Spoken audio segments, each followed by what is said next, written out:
युद्ध भूमि गरज रही थी। हवा में धूल ही धूल थी।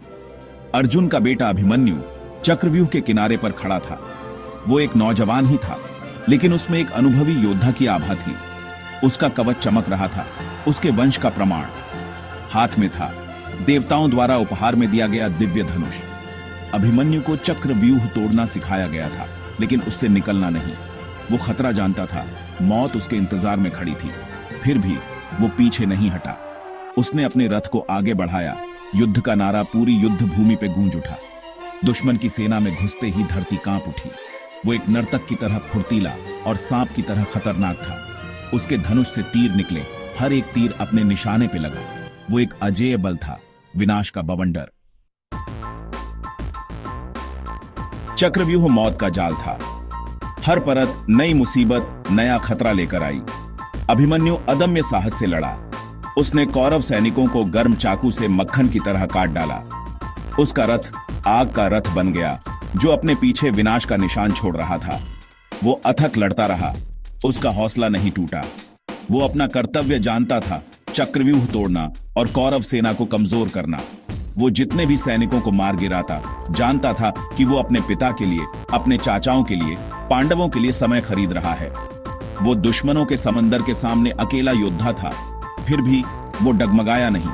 वो लड़ता रहा। उसकी बहादुरी अंधेरी युद्ध भूमि में उम्मीद की किरण थी। हर सैनिक के होठों पे उसका नाम था। कौरवों के लिए डर की फुसफुसाहट, पांडवों के लिए प्रशंसा की प्रार्थना। चक्रव्यूह अपने नाम के अनुरूप सिकुड़ने लगा। अभिमन्यु ने खुद को चारों ओर से घिरा हुआ पाया। उसने ऊपर देखा और उन्हें देखा। कौरव सेना के 6 महान योद्धा भीष्म, द्रोण, कर्ण, दुशासन, अश्वत्थामा और शकुनी। उन्होंने उसे घेर लिया। उनके चेहरे सख्त, उनकी आंखों में सम्मान और क्रूरता का मिश्रण था। वे जानते थे कि उनका सामना किसी और योद्धा से नहीं, बल्कि एक ऐसे लड़के से है जो देवता की तरह लड़ता है। उन्होंने एक साथ हमला किया।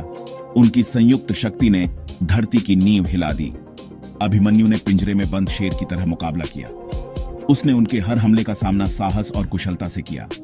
वो उन सबसे एक एक करके लड़ा। उसका धनुष साहस का गीत गा रहा था। उसका रथ लोहे और आग का बवंडर बन गया। युद्ध जारी रहा। सूरज डूबने लगा। युद्ध के मैदान पर लंबी परछाई पड़ने लगी।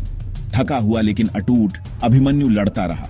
वो घायल था, उसका शरीर घायल था, लेकिन उसका हौसला बुलंद था। अंत में वो हुआ। उसका रथ टूटा हुआ हार गया। वो जमीन पर गिर पड़ा।